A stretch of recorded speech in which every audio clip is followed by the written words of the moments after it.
Thank you, Mr. Speaker. I call Andrew Little. Mr. Speaker, I would like to say it's great to have the opportunity to speak on the minimum wage, starting out wage amendment bill, but this, Mr. Speaker, is a shocking piece of legislation. It's a bill of failure, of a failing government, and a government that has no ideas, a government that doesn't care about young people in this country. In a country where the median household income has been steadily going downwards for the last 3 years, where hundreds of thousands of people are struggling to make ends meet, where poverty is afflicting our young in ever greater numbers, where important sectors in the economy are shrinking, sectors like manufacturing, the service sector, and are letting workers go, what, Mr. Speaker, would you do? Would you encourage new investment? Would you support employers to invest in new technology and invest in the skills for their workforce?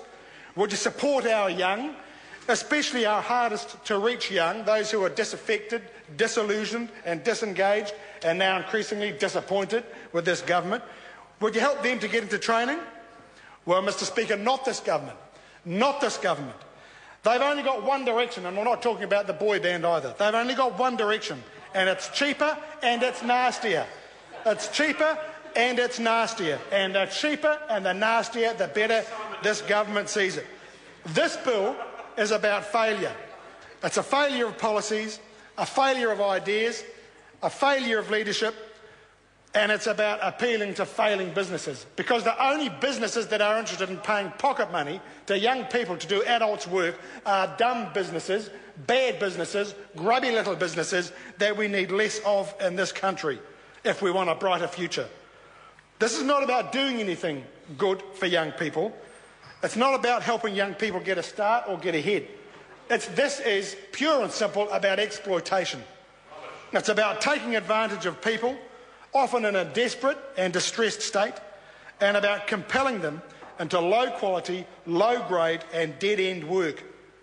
And it comes down to this. This government, the members opposite, just don't understand the labour market. Never have, never will. So they have no qualms about presiding over a gradual decline and reduction in the wages of working people. The explanatory note to the bill says that it's aimed at influencing employers' demand for young workers. Well, it won't influence demand for young workers because it can't. What influences demand for workers of any type, young, middle-aged or old, is whether there is work to do. Either there's work to do or there isn't. And if there is work to do, an employer has a choice to make. They can decide whether to do it themselves, they can decide whether to get someone else to do it, or they can decide that they just won't do it at all. And whether or not you get someone else to do it depends on whether there's a dollar to be made. Or, as economists would say, that the marginal cost of employing that unit of labour is less than the benefit or return to the business. That's how the labour market works. That's what employment is about. And the members all look down because they don't understand this. It's too hard for them. And they don't understand working people, which is why they don't care about them, which is why they pass laws like this that are unsympathetic and totally fails to understand the reality of working people. So now we get to the nub of the issue. It's about the price of labour. It's about the price of labour. And this government wants to reduce it. No, it's not about jobs, because jobs arise when there is work to be done. Jobs happen when there is work to be done. And it's all very well for those who've enjoyed the benefit of largesse on the taxpayer, like the former police officer opposite, to talk about that. But the reality is employment happens, job opportunities happen when there is work to be done, and it reflects the state of the economy. And when the economy is rapidly going down the toilet, as it is under this government, because they've got no ideas about stimulating it, about giving employers a decent chance, about taking people on, they don't understand that, and they don't care about it. And so they put in measures like this, that it's not about creating work, it's about displacing jobs that other people have, good jobs that other people have. Because if a dumb employer can see an opportunity to pay somebody $10.80 an hour for work that they're presently paying $13 or whatever it is for, they'll go for the $10.80. That's what bad employers do. And sad to say, we have some in this country. I've met one or two. Fortunately, they are outnumbered by the good employers, the ones who say they would never indulge in this exploitative behaviour, that they want a high-quality workplace and they want high-quality workers and they want workers who they can invest in and are willing to invest in. And they see it as a relationship of equals, not of one exploiting the other.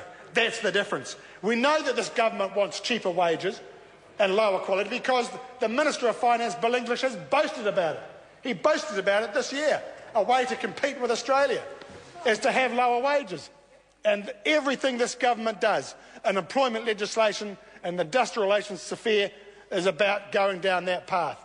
They know it, they understand it, they are too embarrassed to admit it. They've got to dress it up that it's about creating jobs, and this won't create a single job. Like every other retrograde measure that they've passed, like the silly 90-day no rights period that they've passed, hasn't added a single job, doesn't stimulate demand, doesn't help employers, it just makes it harder for young people. The worst thing, if it's possible to say that about different parts of this bill, but what is even worse is that if you're a worker over 20 trying to get an apprenticeship, that this bill will now drive down the wages of apprentices, the very people we need to be investing in, the fitters and the sparkies and the instrumentation technicians, who we need more of, who we are desperate for, the builders and the carpenters. And what does this bill do? It says it's okay to cut their paltry wages, paltry as they are. That's the insidious, nasty thing about this bill. Far from incentivising investment in young people, far from incentivising skills acquisition and investment in a new skills base, this does the opposite.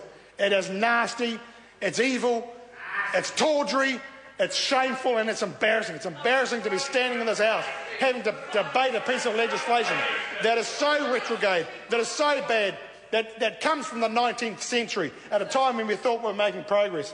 No good employer will be looking to this bill. No good employer will employ anybody under this legislation.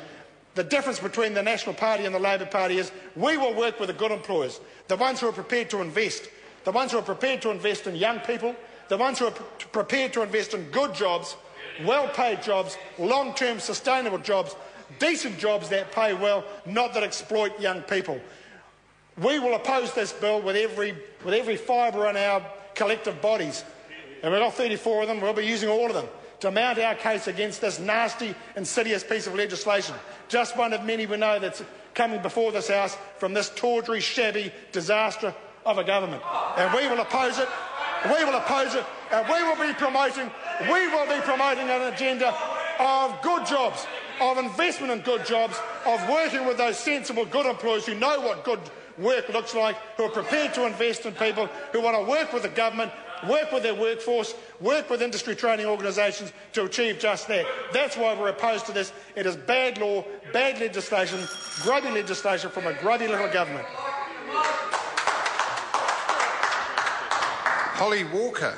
Thank you, Mr. Speaker. Well, Mr. Speaker, I'm sure it will come as no